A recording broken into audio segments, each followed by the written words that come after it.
Serunya itu karena masyarakat sangat dekat dengan sumber daya alamnya dan mereka sepenuhnya bergantung dari hasil hutannya gitu.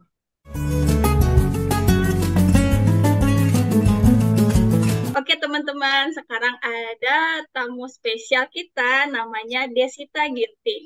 Oke, Kades, Hai. halo Dreamers. Jadi Kades ini kalau secara background sering ke pedalaman, terus suka jalan-jalan lah ke Indonesia, Indonesia bagian-bagian yang lain. Terus Kades juga suka untuk mengolah berbagai macam apa ya hasil bumi dari daerah-daerah tertentu. Terus Kades buatlah sesuatu yang menarik dan itu Kades lakuin bersama masyarakat lokal.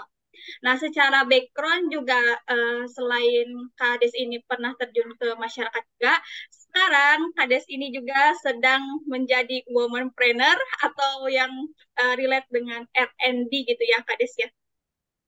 Hmm. Mm-mm. Gimana nih Kades? Apakah ada perlu ditambahin secara perkenalannya? Sepertinya sudah disampaikan dengan sangat baik, Teh.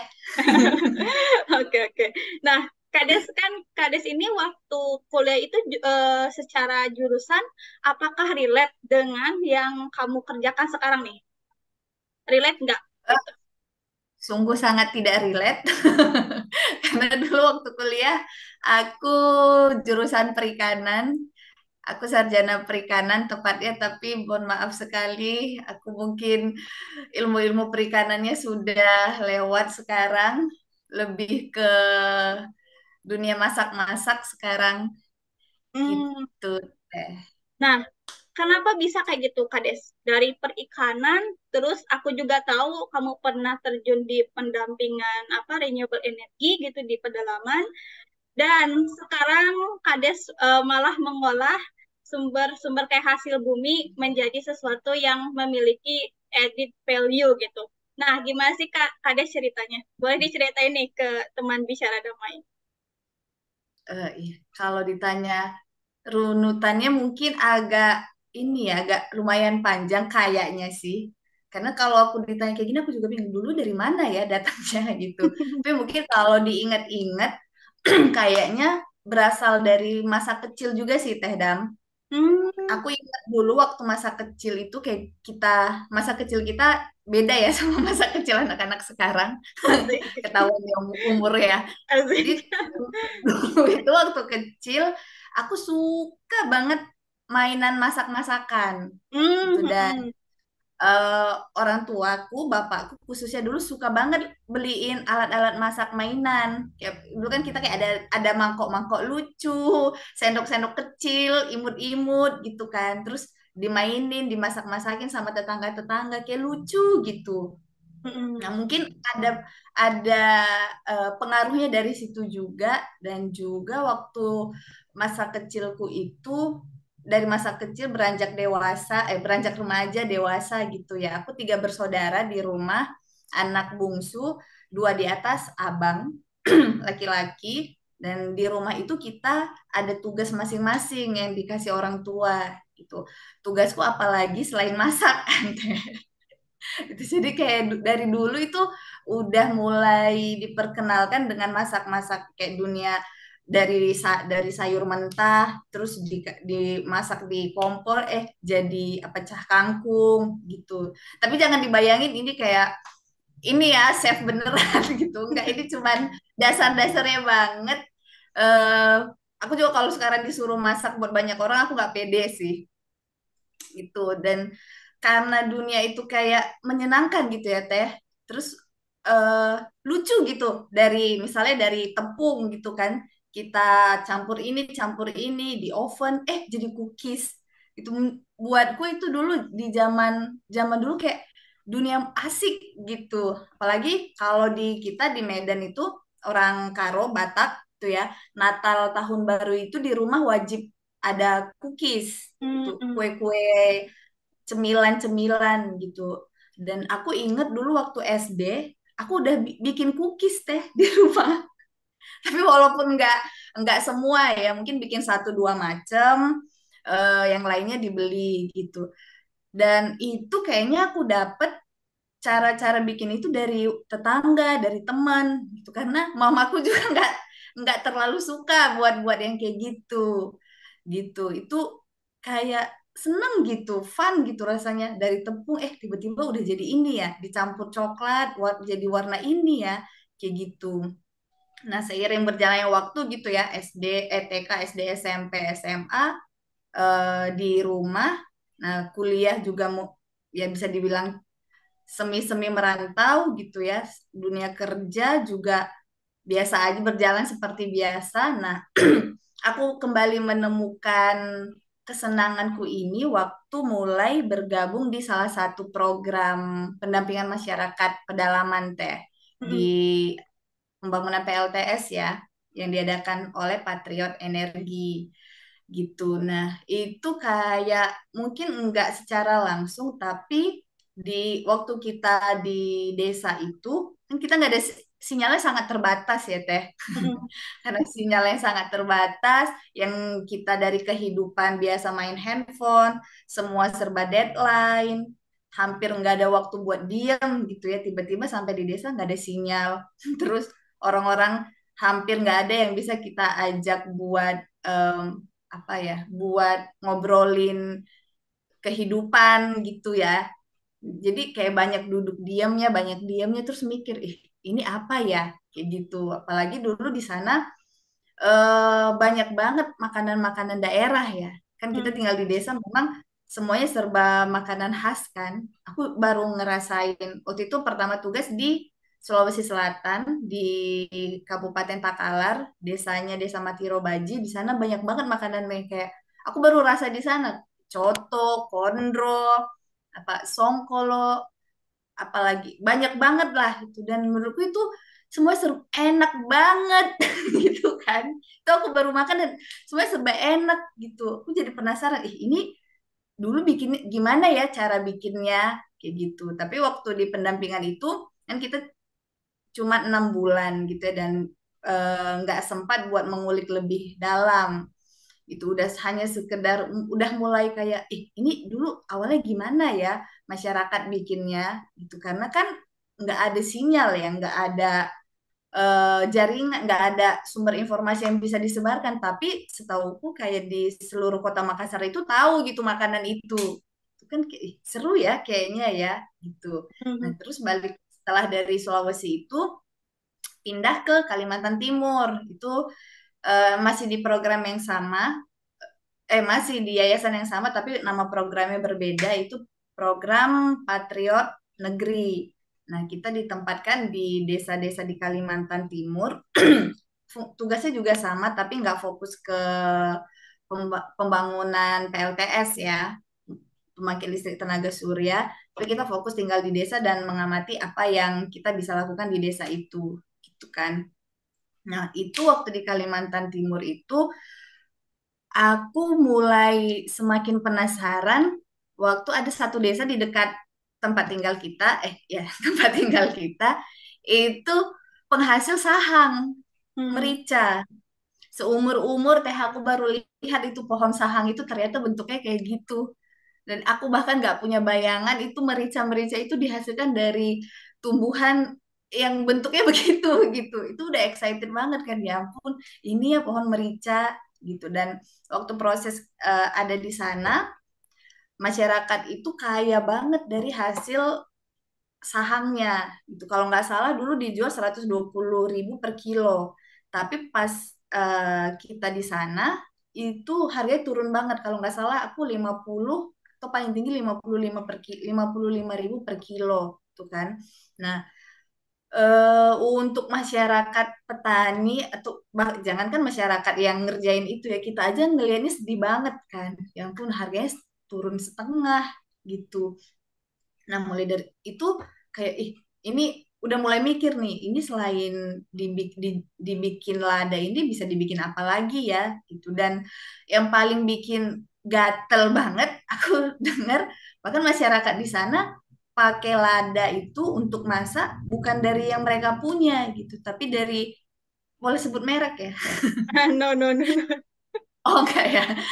Bahkan itu dari salah satu merek yang terkenal lah gitu di Indonesia yang kita biasa pakai-pakai gitu kan.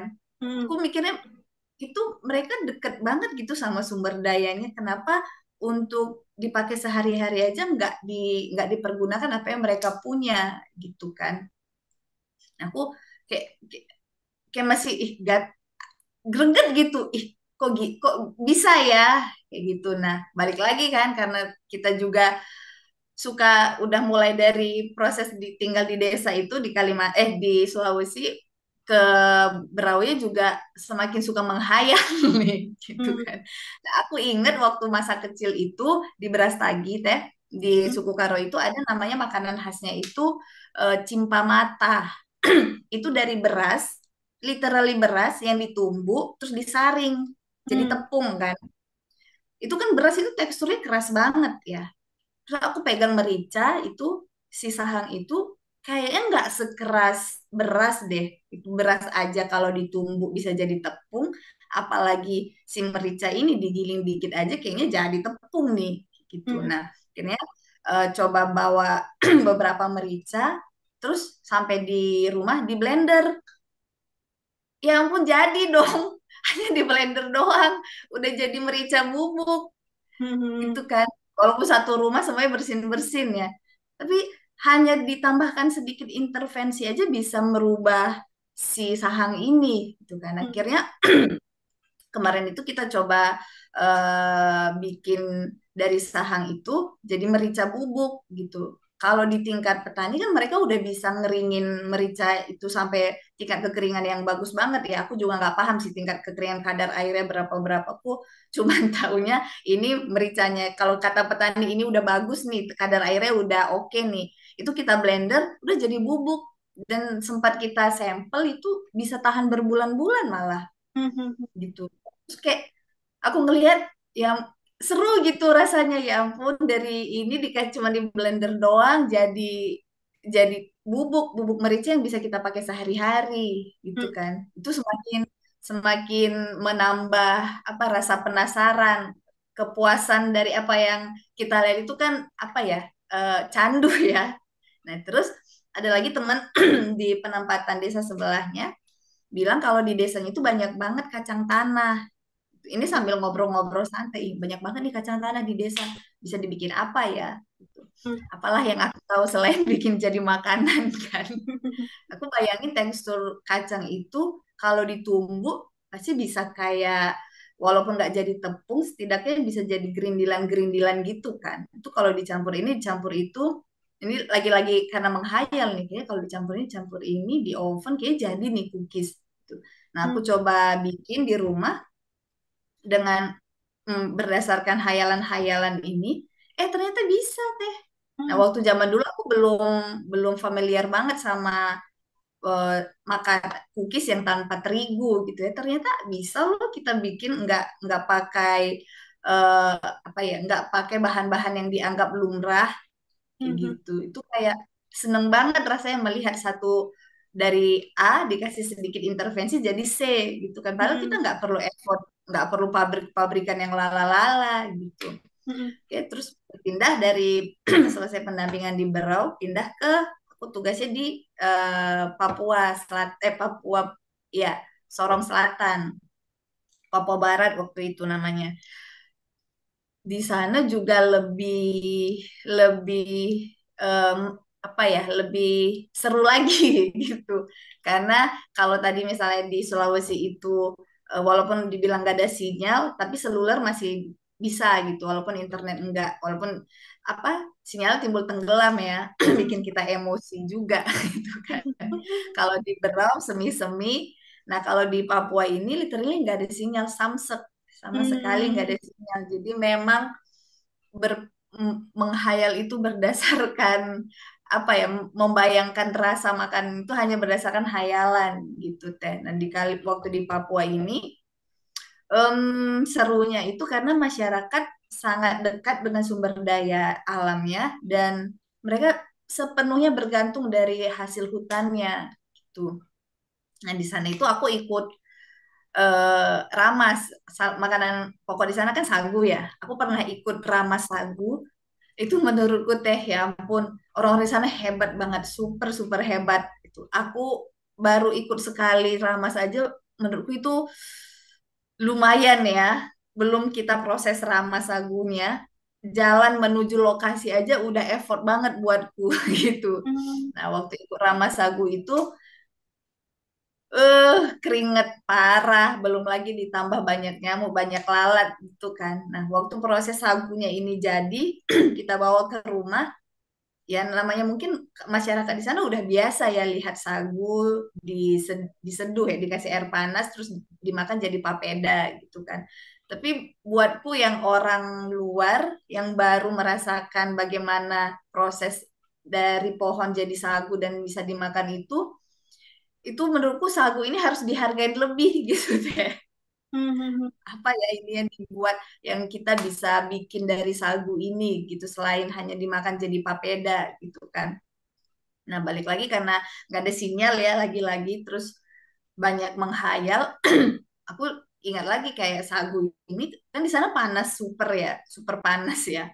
Nah, aku pikir kalau sagu teksturnya begini, mungkin kalau dijemur dengan tingkat matahari yang super panas ini kayaknya bisa jadi tepung deh kayak gitu. Nah, berapa kali aku coba kayak gitu kan, dan ternyata bisa teh si sagu ini dijemur terus di apa disaring ya, diayak kayak gitu, emang bisa jadi tepung dia ternyata.